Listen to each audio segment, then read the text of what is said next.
Lil' Ma from the yard. Lil' Ma from the yard.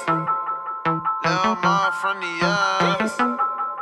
Lil' Ma from the yard. Chillin' with my girl, she love me and she don't love you. And the funny thing about your girl is she love me too. Whippin' with my team, with my clique, with my freaking crew. Whippin' on the street, on the road, on the avenue. I do not care when she tell me I'm mad at you. shut your freaking mouth, take a walk, I got things to do. I'm a busy dude, while your boo always sending nudes. Posing in my teeth, with my face, type of stuff she do. Twin bed in my room, walls are pink, it look like a womb. Always step out fresh, I ain't rich, just know what to do. Wasn't good enough for these tricks, but they had no clue. Hit the mirror up, like what's up, you so freaking cute. Past girls hit me up, like what's up, what you been up to? Why you playing dumb? Google me, you know what I do. When I'm my first tour, with my team, with my freaking crew. First stop Montreal, got a call, come back on La Rue. Chillin' with my girl, she love me, and she don't love you. And the funny thing about your girl is she love me too. Whippin' with my team, with my clique, with my freaking crew.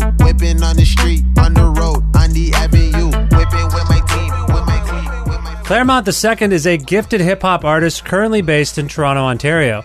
A rapper, musician, producer, and director, Clairmont is a 20-year-old music phenom with a clear vision and a compelling vision as a storyteller.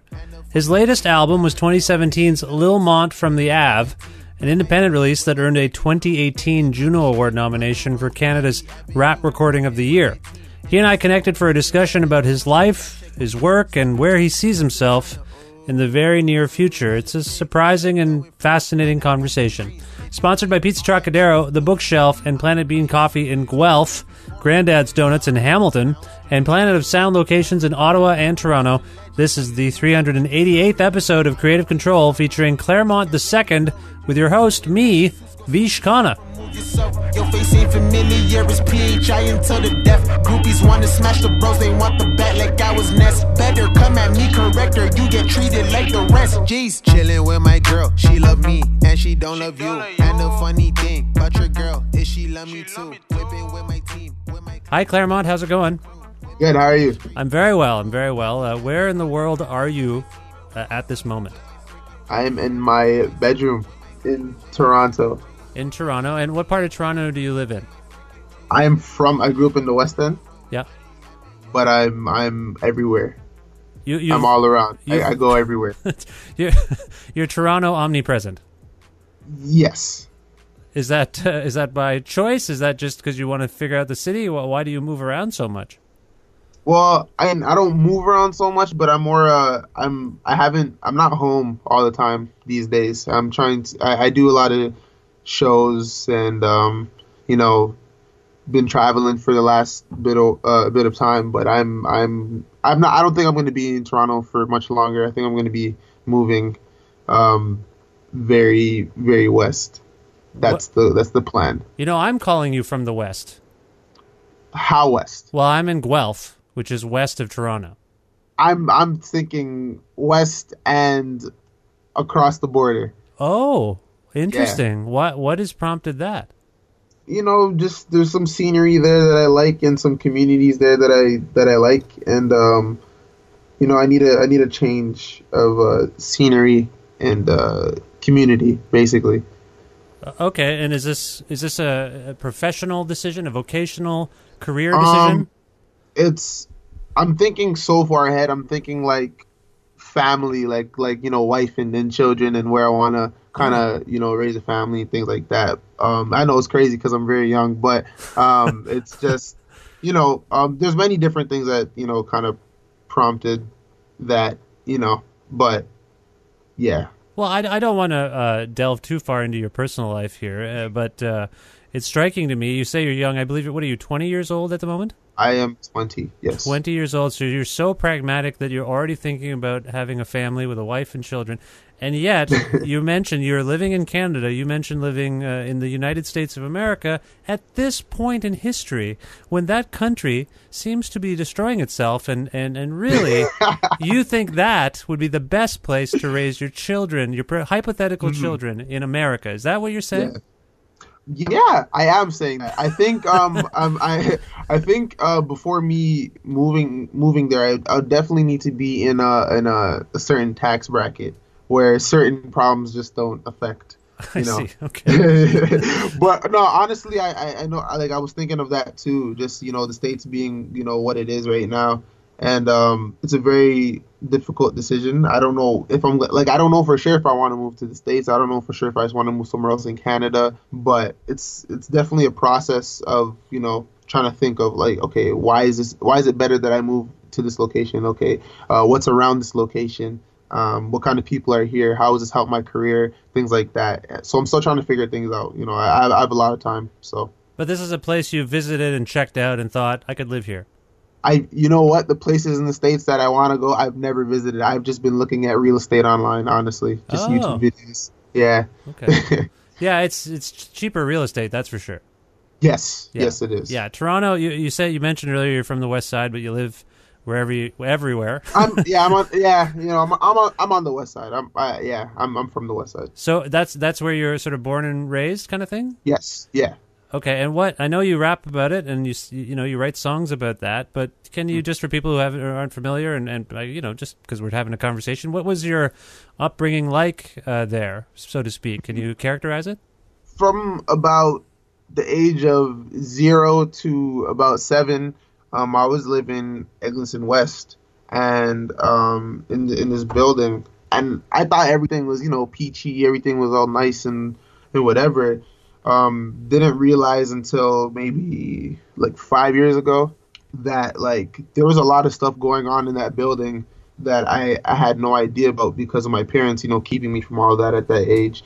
There was a lot of, there was killings going on, people getting killed at funerals and things like that. There was, a lot of, drug dealing and creeps, things like that. And I had no idea until I was older, just kind of growing up and learning about how the world actually is. They're like, oh, this was the case and blah, blah, blah, and this was the case. And I never thought we were like, we were never poor. We were never like full out struggling, like, eating ice sandwiches and things. But there was a lack of money that I didn't know that we had either, because and I credit my parents for that, because at 7 years old, why do you care about that type of thing? You just want to, have fun, go to school, play with your friends, things like that. Yeah. And I had no idea it was the way it was.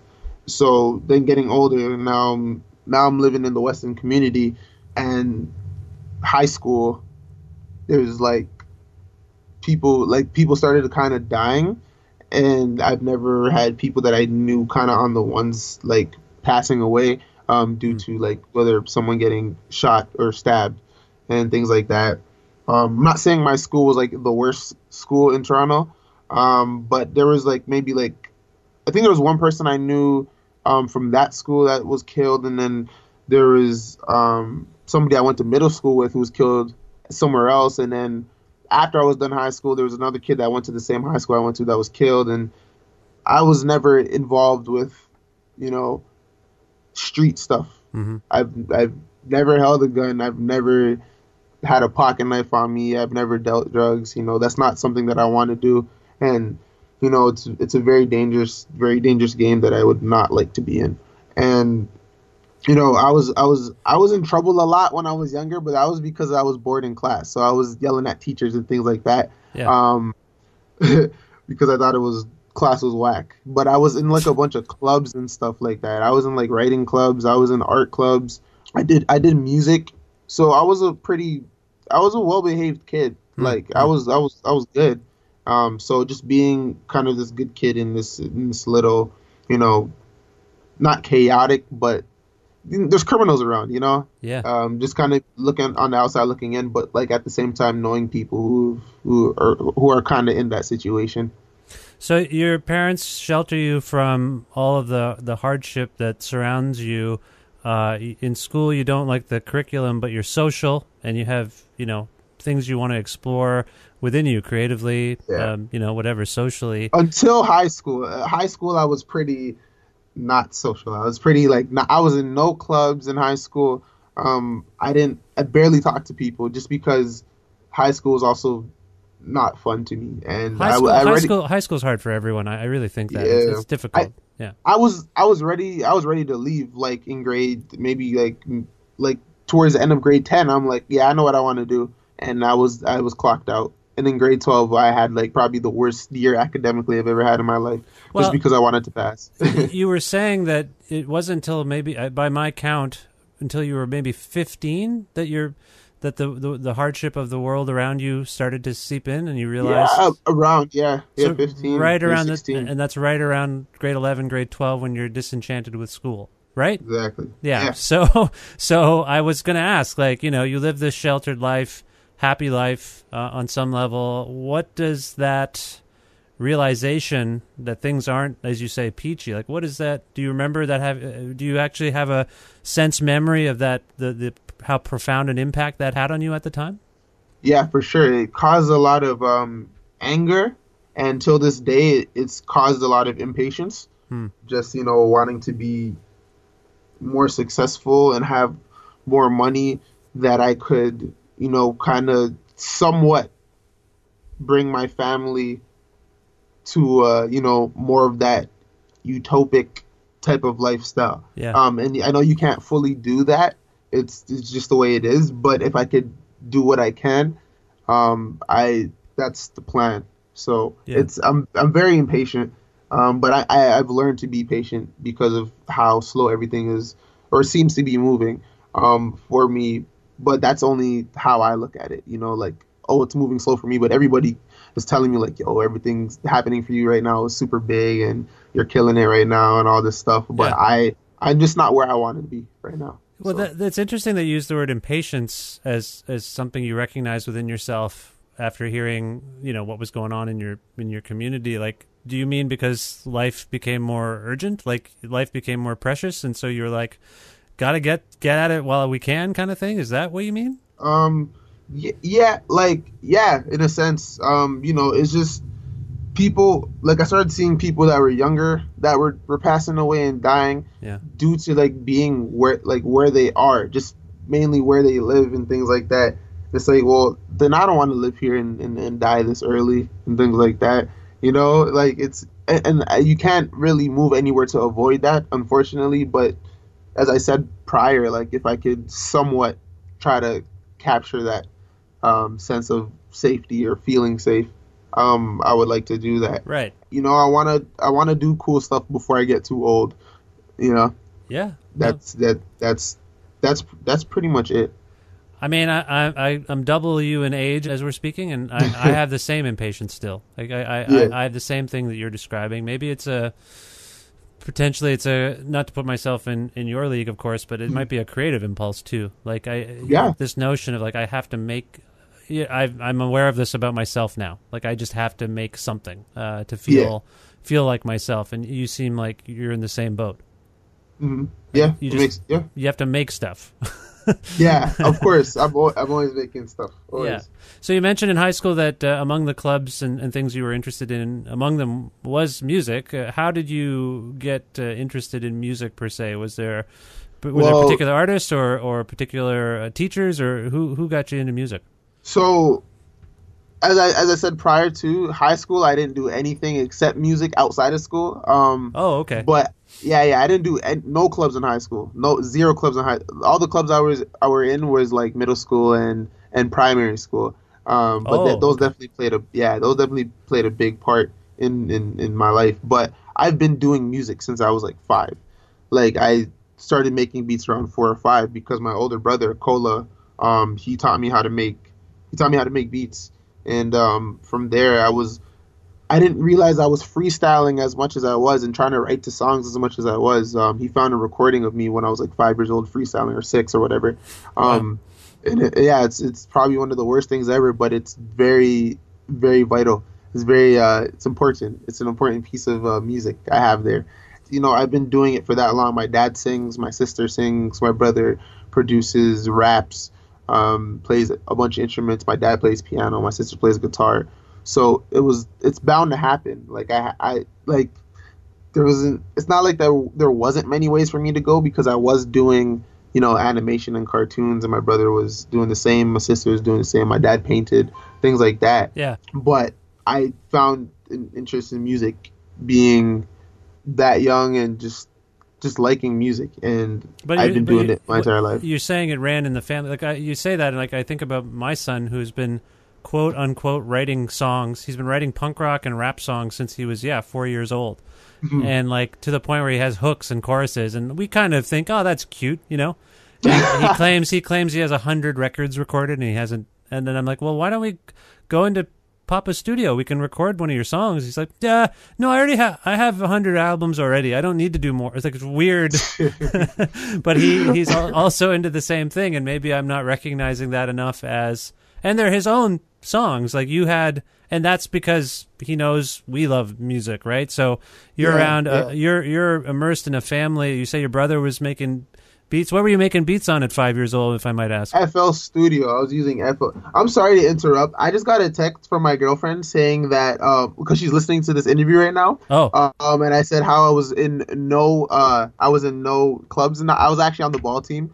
So I know that has nothing to do with anything, but I forgot that I was on the ball team for all 4 years. Okay, I'm glad we have a second producer on the podcast. That's great. Yeah, she's behind me right now. She just texted me. Okay, but thank you for the on-the-fly fact checking. That's amazing.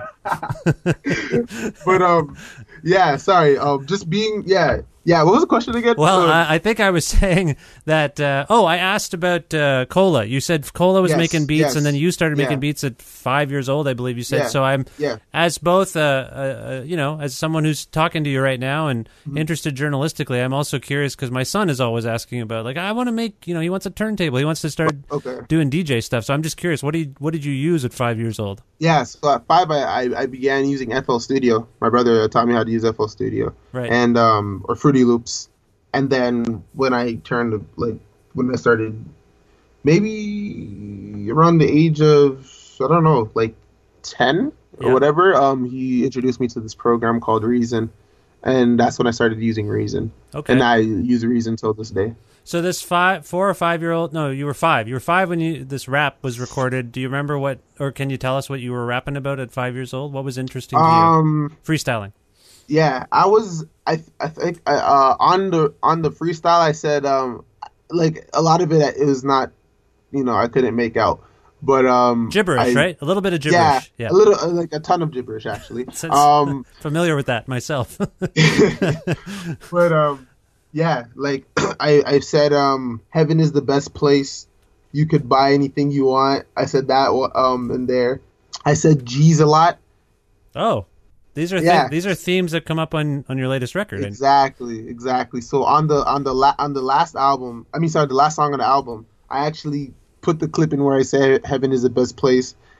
G's became my ad-lib, my new ad-lib that I just used throughout the whole record. Right. And then the song, I just that freestyle sparked a lot of the vibe of the new album and kind of the themes I slightly touch on and things like that. Yeah, were you within the music stuff in your family? Were you a particularly religious or spiritual family? I was thinking, yes, you were for sure. Yes, we were. Yeah, definitely. Yeah, we're Christian home. Yeah, till this day, Christian parents, and I'm Christian as well. My brother. Right. But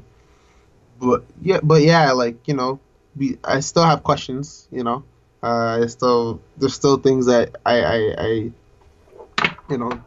don't understand, but I'm still kind of just trying to find these answers through life and doing this music, and yeah. Now you mentioned, we've talked about your family's influence on your music. Were there particular artists that you were into at the time? I also because there's a point on your latest record where you mentioned the fact that there's basically no father to your style. You're an original artist, and that's a boast most people can make. But as someone who's a fan of the music, I agree with you. Yeah. I feel like you have your own voice at 20 years old, which is all an artist can really ask for is to be listened to and heard for their own voice, I think, on some level. And I feel like you have that. But I'm also, since we're talking foundational stuff, where did you hear music, if you did, and who were big for you? Who were your people that you were just like, oh, I got to figure out how they did that kind of thing? For sure. It definitely like so. The earliest memory of music was definitely gospel music, and that was like people like Israel Houghton, Kirk Franklin, Hmm. Donnie McClurkin, Fred Hammond, etc. Those guys. That's like the first memory I think I have of music. Period. Then it went to, then it was R&B and neo soul for my older siblings. You know, like Erica Badu, you know, like Alicia Keys' earlier stuff, and you know, and more underground stuff that I didn't know the name of, like Flowetry, and at the time, Hmm. and just you know, those were the starting. That's the first music I heard. Rapping didn't even really like. I heard rap music, but I wasn't like as into it as I was Alicia Keys Hmm. at Hmm. that when I was younger. But I definitely did like rap music. But that's what I was listening to when I was younger, or like that's what I would hear when I was younger. I wasn't really like like listening to music like that. Growing up, I went through a lot of listening to a lot of different things in middle school, like like things I would not listen to right now at all. Yeah. And then even high school, there were songs that I just would not listen to. I'm like, oh, this wasn't that good, you know. The people that I started listening to that kind of became major influences, and people that I like looked at like, yeah, this is someone I need to definitely pay attention to and kind of see what they do could influence me, but I don't rip their style, but more so like take the elements of what makes them great and mold it. That started in about high school. Uh-huh. I started like maybe grade 10. I started listening to Chance the Rapper, the acid rap tape or album, sorry, Hmm. and that definitely began something new in me as an artist. That began, you know, that's when my live show started to kind of get a little bit more interesting. Because I used to watch his live performances all the time, and he was like super amped and jumping around and dancing. I'm like, yo, I love to dance too, and like he grew up in church, I could tell, Yeah. and like I felt like I could relate to him so much. And that was more grade 10, and I started like getting into around that same time. I started getting into the TDE camp, so like Kendrick Lamar, Schoolboy Q, Absol, Yep. and J Rock, and it was just dumb four at the time.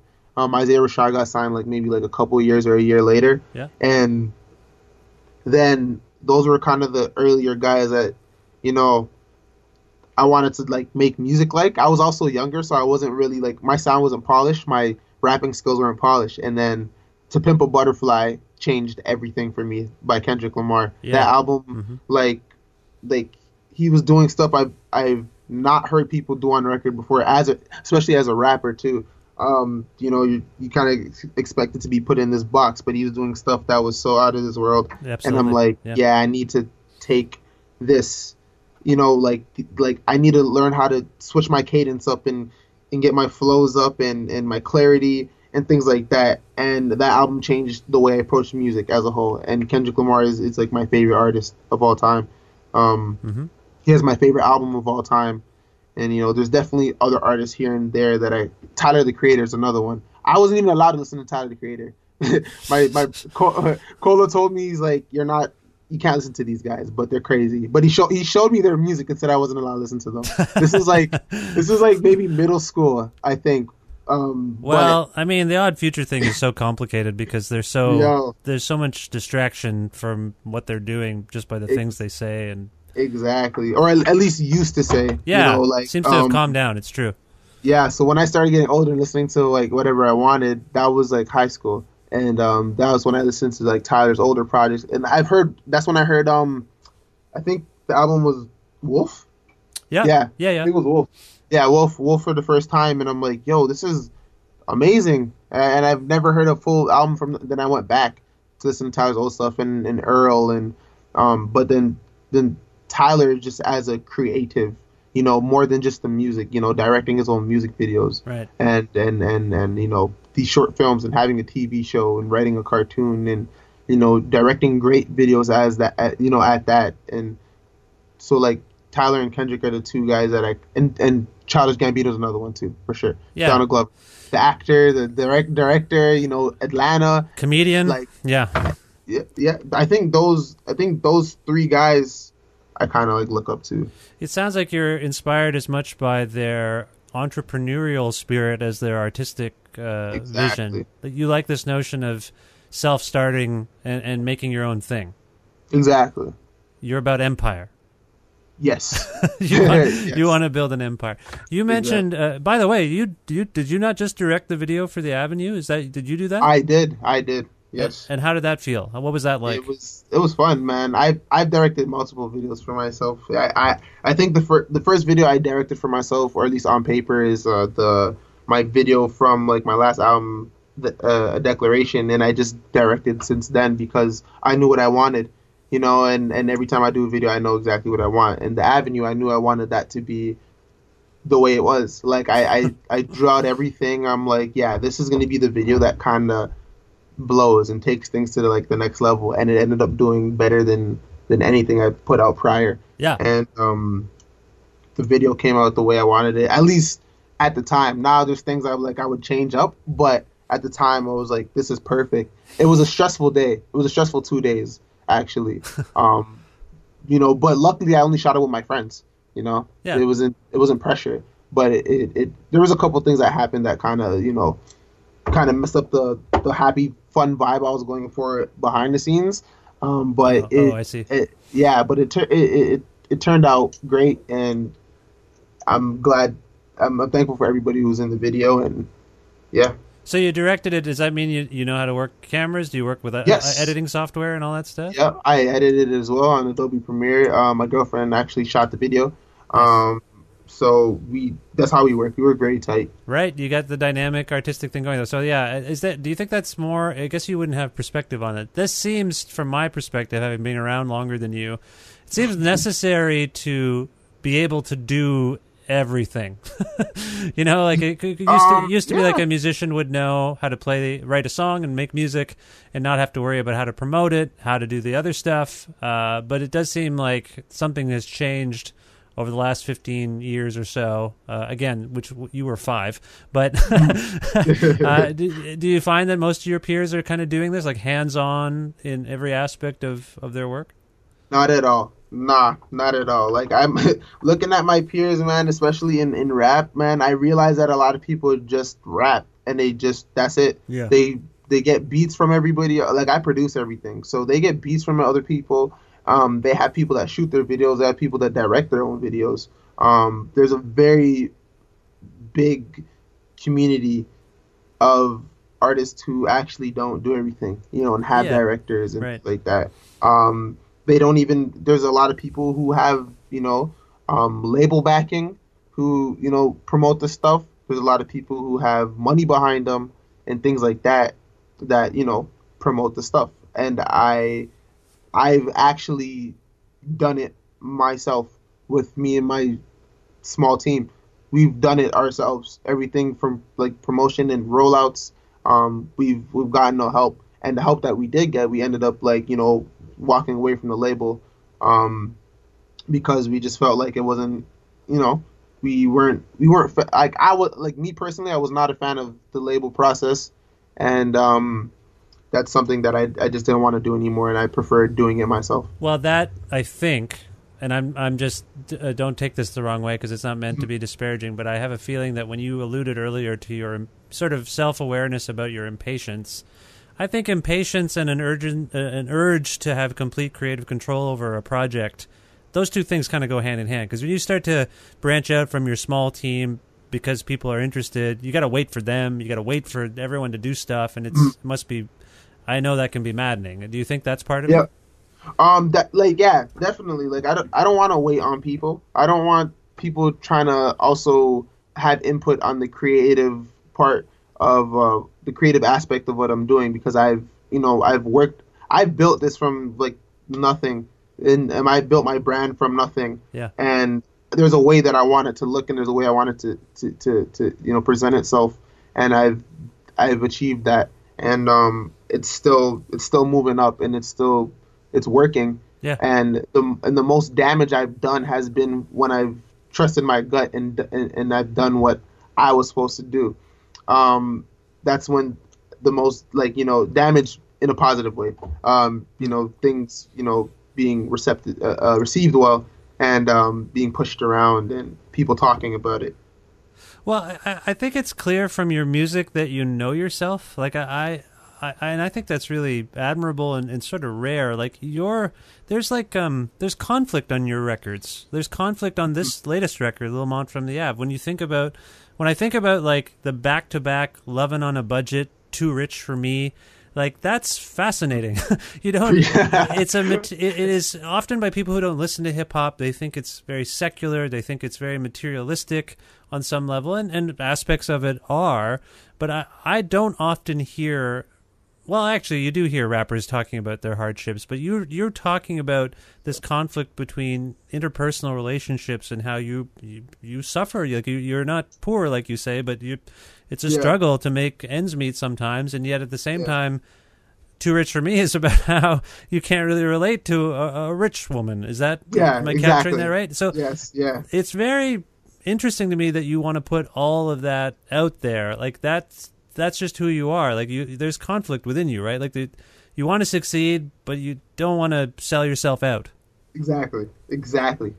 And that's perfect. that's a really level-headed way of looking at it. Where do you think that perspective comes from? Because you're only, and I'm not trying to be like an old man saying like, hey, you're only 20. How can you know this? 20 is, you sound like you've seen a lot more than I've seen and experienced a lot of things that most people wouldn't experience. But do you have a sense of that? Where does your perspective come from? That definitely just comes from the way I grew up and you know, the people I've interacted with in different communities and, you know, people from richer areas versus people from, you know, broker areas or people that, you know, have less money. There's definitely they definitely have different personalities. They may not think that or they may not see it, but it's there. It's definitely embedded in them. Do you think Toronto, like we talked about how you're hoping to leave for somewhere. Do you think Toronto is kind of aware of its economic disparity, of the fact that people are not thriving, particularly artists? Like, is it doing enough to deal with that, do you think, or does it need to be doing more? Man, I think Toronto's very odd in that sense. I think it's very weird because it's almost like there's different levels of like, or different groups of fame in Toronto. There's a lot of people that actually might be looking at it as things are happening for Toronto because things are happening for Drake. So because things are happening, you know, things are happening for Drake, Toronto's on now. It's easy to make it from here, but it's really an oversaturation of music. There's a lot of music here. And I'm not saying don't make music. That's not what I'm saying, but or like don't, you know, be successful but I'm saying there's like a lot of people doing the same thing here and a lot of it gets overlooked. A lot of it gets, you know, kind of pushed out the way, and I don't want to say it's a mess because it's not a mess, but there is definitely a lot of people who think that, you know, getting a lot of views on YouTube is all it is. But there's actually like different aspects of this game. You know, you gotta do shows, you gotta go on tour, and then even there's people who've gone on tour as myself, but don't nearly have as much numbers as anybody else.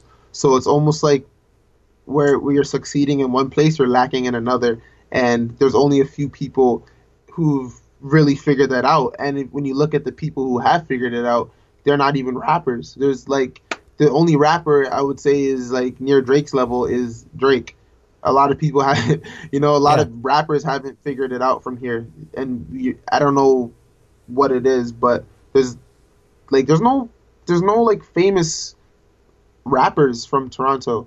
There's definitely famous R&B artists or better known, but rappers is we have a lot of work to do, and I'm just trying to figure it out. I don't know the formula. I don't know what the process is, so I'm just gonna keep, you know, making what I like to make and making it for the people who like it, and just putting out great product. Well, one of the problems I think that Toronto has it, Canada has it, is we don't really celebrate our own until someone else does. That's how I feel personally. I don't know, man. Well, doesn't that speak partially to your impulse to leave? Yes, 100%, man. Like I don't know, man. I've been like, people might say like, oh, you've only been doing it for like, you know, like whatever, 5 years or so, blah blah blah. But I think the difference between me and other people who have been doing it just as long is the body of work Yeah. that I've put out. I've had a project release every year since 2014. Yeah. I've had a project come out 2013. My first album came out 2013. 14 was Project 2. 2014 was Project 2, and then 15 was my mixtape, and then 2016 was an album, and then 2017 was Lil Mon from the Ave, and I've also had singles in between. I've had multiple music videos, and not just music videos, but music videos directed by myself, edited by myself. So it's like the hours and time that I put in, I feel like I'm going so hard just to kind of be in the same position. Like, yeah, I'm moving up a little bit, I'm getting a little bit more known, but I feel like it's not equivalent to the amount of work that I put in. And, there's definitely things that I'm struggling with in my own city that people are not going to understand. Like, a lot of people are just going to be like, okay, like, you're just saying that because like you're not good enough, or you're not successful, and so you're mad at your city, or it's easy to make it. I've heard people say like it's easy to make it from here now because Drake made it the most poppin' city, but that's not true. That doesn't mean anything. And I think other people that are artists will understand too that it's not just that easy. There's definitely people who have it easier, but it's not that easy. Yeah, like on some level, people succeed for various reasons. Yes. Do you? Because I talked to many artists about this phenomenon, both in terms of OVO and Drake, and how there's this misperception that Toronto hip hop is thriving now, just because they are. Does he have some role to play in this? Do you feel like he could be doing more? He's a very diehard Toronto guy. Like he keeps a home here. Everyone's around. They keep places here, and he's a fixture in certain aspects of Toronto life and culture. And I'm not suggesting it's up to him, but do you feel do you feel that way? Like, do you feel like, because I just struggle with what could be done. We all talk about this as a problem. I don't know what the solution is. Clearly, he has a platform for himself and his crew. I don't know. Like, could he be doing more? Could someone be doing more to elevate hip hop culture in Toronto so that we don't treat it the way we treat it, or the way a lot of people treat it? Do you have thoughts on that? I would definitely say that, I would say that he isn't like obligated to do that or like make Toronto, but he does claim it a lot. He does show it off. He does talk about Toronto all the time. So you would think that there's more that he could do. I don't know him. I've never met him. I don't know his thought process. But I definitely think that I don't know. It's weird because he's definitely brought artists on tour with him from Toronto. Yeah. But I don't know if, I guess, people around the world haven't received it as well as they receives Drake's music. Listen, man, I don't want to put you on the spot either, because I'm not trying to. Yeah. It's sort of an awkward question because I'm not trying to make it seem like Drake owes, I know exactly. Drake owes you, or anyone owes you. Like, I know you're doing it yourself, and it's admirable, and you're doing great work and all that. I just run into this issue. I've had a panel discussion or two about this issue on this show. I know exactly what you're saying. Yeah, so we talk about it all the time, but everyone says like, we need support from the industry and the infrastructure, and it just occurs to me like, okay, so one of the biggest stars of that culture lives in this city, constantly big ups this city, and in some ways. Wouldn't it be awesome if he did like a playlist of just stuff he liked, or that him and his crew like? Like, wouldn't that just imagine the impact of that? You know what I think?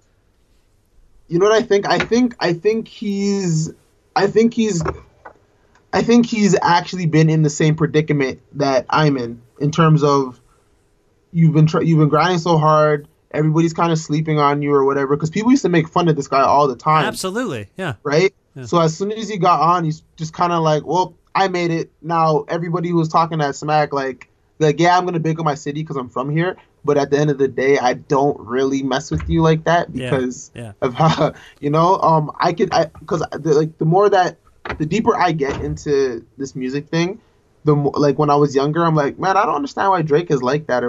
But like things start making more sense to me about how he acts. I'm like, okay, I get that. Like that makes like I feel that way. Like of course I'm not 100% like like you're just not going to be 100% agreeing with everybody, but I definitely felt like I there's things that he does that I understand. And Well, like you say, like once you get on, people come out of the woodwork wanting stuff from you. Like exactly. all of a sudden, they weren't there for you really, and then, hey man, like remember I did that thing for you, and and Yeah. you're like, yeah, I guess so, but like, Yeah. ultimately I'm doing this on my own. Like, yeah, I hear you. I mean, Yeah. this is not meant to be an intervention for Drake. No, for sure, for sure. I like at the end of the day, I just don't know what his thought process is or what he's trying to do. But I will say that there's definitely some Toronto artists or like Toronto rappers who are like very skilled that I guess he's just not seeing or just doesn't really care about. I don't know. Yeah, and that's on him. He's a busy guy too. Like it's I'm just saying, as a figurehead of this community and as someone who's taken that on, he's I think he really has. Like I don't think he's shied away from it. I mean, I think he would love to do that. I just don't see it happening, and I hear this all the time. So it is what it is. I often have found in promoting hip hop shows, like when I used to do that more, it's very hard in this country to get people to come out. I blame racism. I blame all sorts of things. Do you have a perspective on? I mean, you're like you say, you're thinking of leaving. Does any of that play a role in your decision as well? Yeah, man. I don't know. I feel like Canada as a whole, like there's many different things, but I feel like Canada as a whole needs to step it up. And there's things that we're not doing as well as the States, and that's why people want to go to the States to blow, man. It's just better for like first of all, our market for like hip hop out here is not like, it's weird. Like we put, especially, I feel like there's stuff that we put at the forefront or things that we talk up. Like, and this is like not just music. This is like blog writers to, local publications to, people who do like, promotional stuff and just business as a whole. Sure. There's, there's things here that we don't do well that people in the States will never slip up on, and make mistakes on. And there's things that we put in the forefront here, musically, that we only do that because it's popping or somebody else sees that it's popping, and we don't truly like this stuff. Or there's like obviously some stuff that people do, but there's some things that people don't really like, but because it's buzzing, a blog writer is going to write about it. Right. Or that's the stuff that they don't want to take chances on anybody who they think is actually talented, if they're not popping. Right. So there's like a level that you kind of have to cross before you whatever. But like I remember like looking at Chance back in the day when he wasn't. I wasn't allowed to play Chance records anywhere because people thought he was annoying. When like I wasn't, like people were like, turn that off. I don't want to hear this. He's not for everybody. Or that's the nice way of putting it. But I looked at, there was a blog called like Ill Roots, and they would like write up on him pretty often. And he wasn't like popping, but because he was good, or at least I would like to hope so at the time, because he was good, they would write about him and things like that. Like I know all these writers and blah blah blah, but I feel like there's a level that I gotta cross before I guess I get more. Like I'm not saying I've never gotten love before, that would be a lie. Yeah. But there's like, not just for me, but there's definitely other talented artists who are not getting love, mainly because they're not big. They need like some sort of, it's like we need some sort of cosign. Yeah. And I think it's unfortunate. So I've just completely detached myself from anything that has to do with that aspect of, being unprofessional or being weak or being like not good at what I'm doing. And I actually have to make my own lane and make it for myself and do that with my small team. Yeah. And it's been working. It's a process, I'll tell you that. It's a very long process. Yeah. But we're gonna do it. Well, you mentioned Chance and you mentioned Kendrick earlier. I think both of them have spiritual and religious aspects to their work, and kind of faith in themselves and a faith in a greater power. You mentioned you're Christian. Does that stuff inform your work? I mean, there's obviously on the new record there's a song called "My Homie God," and it seems like it's you giving praise. But does your spiritual life kind of, or your religious life, I should say, does that inform your work? Yeah, man, it plays a part for sure. Yeah. It has to. I don't think there's been in a project that I put out where I don't mention God at, like, you know, I have to, because he's you know, he's been, or, you know, God's been there since I can remember. You know, he's been in my life, and I've grown up knowing God as God, and being a Christian, and you just kind of have to have your, depending on what you believe in, of course, like your faith in what you believe in, and yeah. Is there hasn't been a time I haven't mentioned him. Yeah. Do you think there's any? Have you encountered any stigma there? I remember when Chance won a Grammy, he made a speech, and he just used the opportunity to really thank God, and it got a little bit of blowback from people who didn't really recognize that in him, which I thought it was interesting, because if you listen to his music, it's there. Yeah, it's definitely there. Yeah, but he did face a bit, like, people were like, "Oh, I didn't know that was really a part of his makeup," and wow, like, have you encountered any of that, like, sort of stigma? Not really, no. At least if I haven't seen it. But nah, not firsthand. Okay. It is sort of becoming more common in hip hop, I think, for people to be more outspoken. More upfront about it. Yeah, because I'll definitely say this, like, man, like, a lot of these hip hop artists, you know, in R&B singers, have grown up in church. Yeah.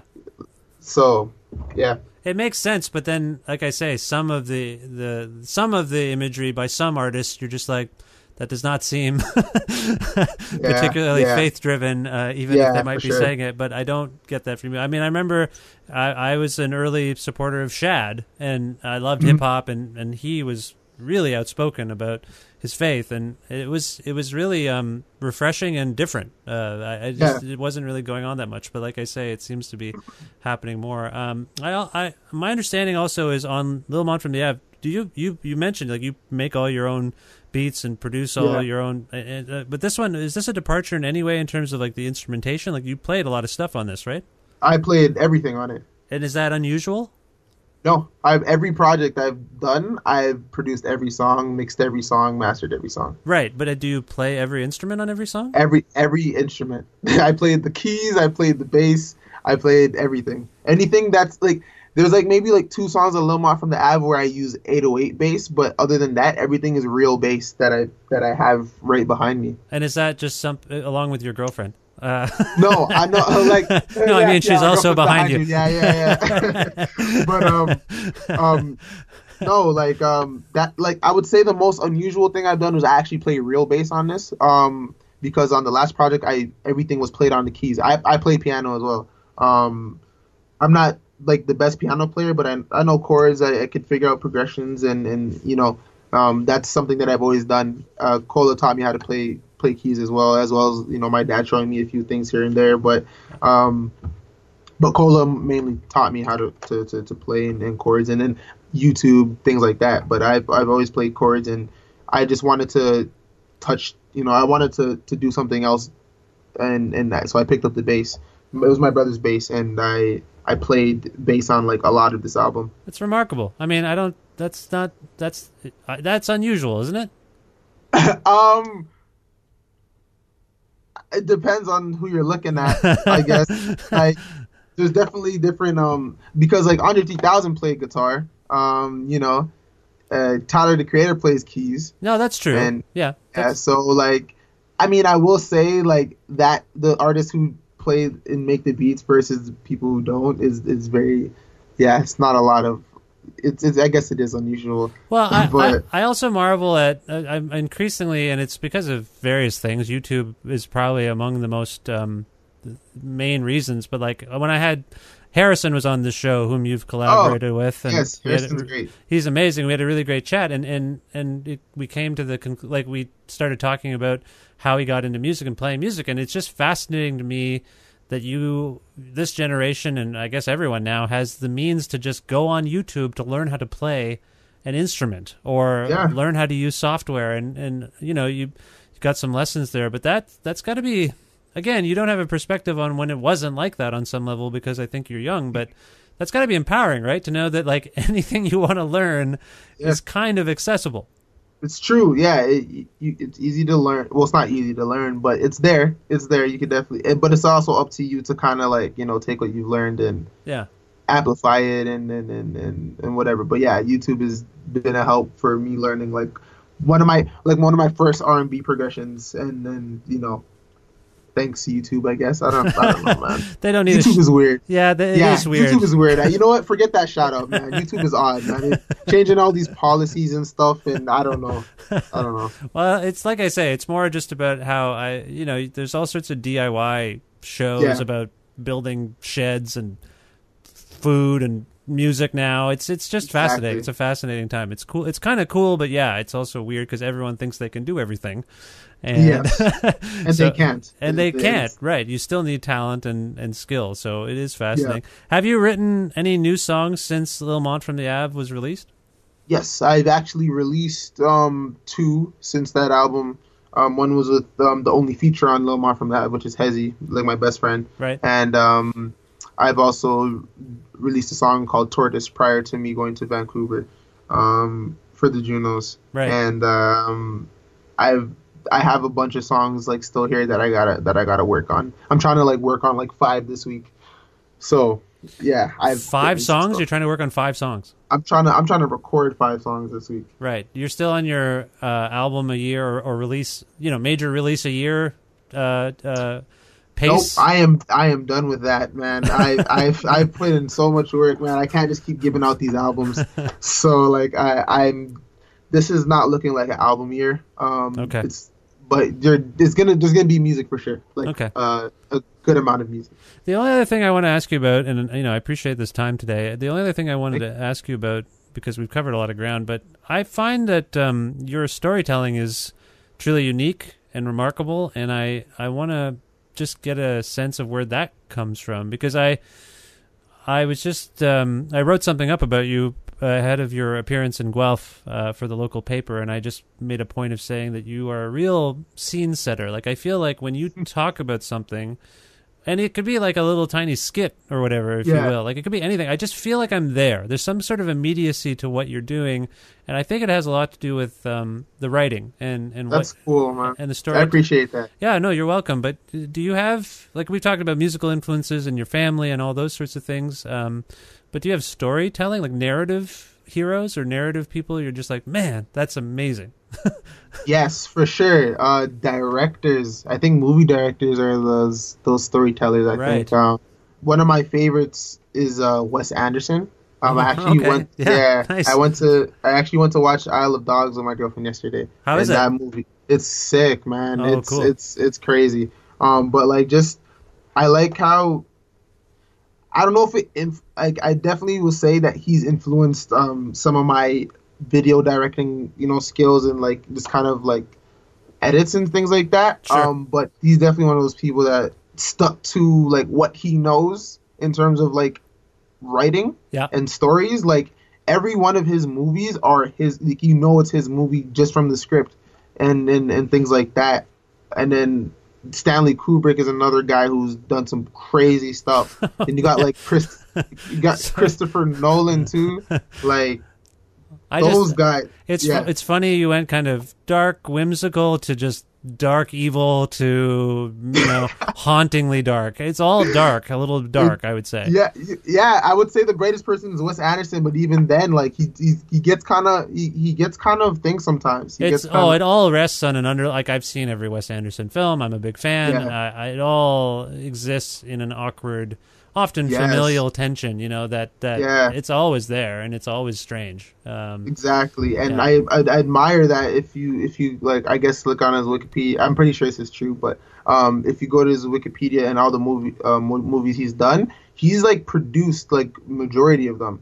So I see that, and the fact that he oh, my voice cracked. The fact that he writes the movies with sometimes with somebody else, but like he writes all the movies, he directs the movies. It's like his style, his storytelling. I kind of just wanted, I wanted people to know like yeah, this is a Clairmont record almost, or yeah. And I struggled with, like, I wanted to write deep. I wanted to like be like the deepest, only speaking in metaphors rapper.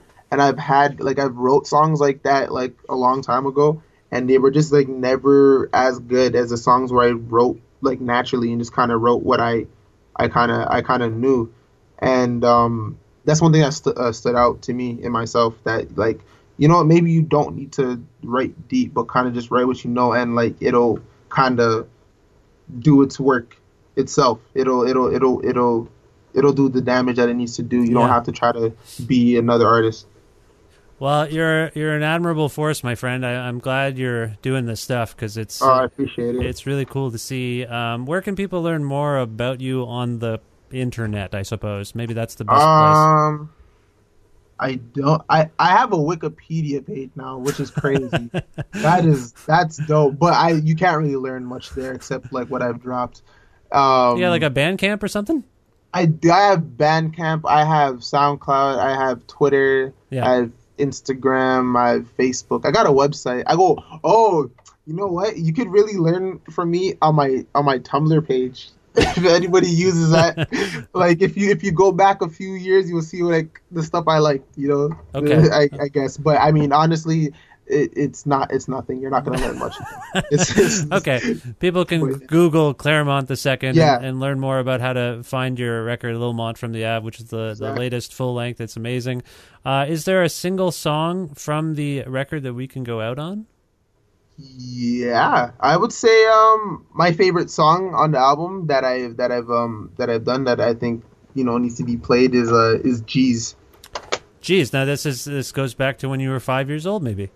Yeah, I guess. Yeah. It was crazy because I was working on, like, I was making the beat for G's first, and I remember like I sampled myself. I was playing keys and I sampled myself and I reversed it, whatever. So all I had was that sample, that initial sound that you hear on the song. Right. And I'm like, this is gonna be the craziest song I've ever made, and it's like my favorite. Okay. Well, we'll go to that, and you've got everyone. I guess people will figure out where to find you, and then your tour dates and all that stuff. With one of the social media options we recommended there. This is G's from Lil Mont from the Ave by Clairmont the Second. Clairmont, thank you so much for being on this show. I really appreciate it. Thank you for having me. I appreciate it. Yeah. Lil Mont from the Ave. Watch whose door you playing with out in your life. Yeah, I've been losing sleep and only getting dimes. Yeah, they just scared of me to know I'll take their wife. Yeah, catch me with some ladies, you'll catch me with dimes. Jeez, I've been trying hard, trying way too hard. Jeez, I've been going hard since the freaking start. Jeez, I've been going hard for my freaking block. Jeez, all I see is knocks on your freaking block. Jeez, feeling like forget a dollar and pick a spot. Jeez, post up on the corner, push for about a quarter. Jeez, feeling like I'm getting older, need a spot. Jeez, get more for my pops and get more for my mama. Jeez, Negro ain't rich, this good art direction. Ain't quiet when I'm quiet, always up to something. Meeting in the top offices, trying to get my guap up. Jeez, things I'm doing, they started level, I'm next to God, bruh. Bet I be the reason that your ex. Jeez, I might be the prettiest she ever met. Jeez, but I ain't bout to trick, no way. So tell your wifey to get out of my face. Jeez, I've been trying hard, trying way too hard. Jeez, I've been going hard since the freaking start. Jeez, I've been going hard for my freaking block. Jeez, all I see is knocks on your freaking block. Jeez, saying I ain't classic, I'm past it. I got hit with practice, don't need a practice. It's the wings of fries to sleep on the mattress. Just that you gon' pass out after I pass it. Damn, old soul with a bad chick. Little hood, old English and a flash chick. Lil Mont, ain't average, need the cash quick. Understand, no Elizabeth in advance down. Girls be at the shows, grabbing at my pants down. In the lower level with the upper hand down. I could kill him at the game and I'm not down. Lot of names is getting friendly, we are not friends. I've been disrespected, used to have some questions. Got to run around, put me in the Olympics. That's when they come around my way. I can't help but put the finger to their face all day like, geez. Bet I be the reason that your ex, geez. I might be the prettiest she ever met, geez. But I ain't by the trick, no way. So tell your wifey to get out of my face. Jeez, I've been trying hard, trying way too hard. Jeez, I've been going hard since the freaking start. Jeez, I've been going hard for my freaking block. Jeez, all I see is narcs on your freaking block. Jeez, I've been trying hard, trying way too hard. Jeez, I've been going hard since the freaking start. Jeez, I've been going hard for my freaking block. Jeez, all I see is narcs on your freaking block. Jeez.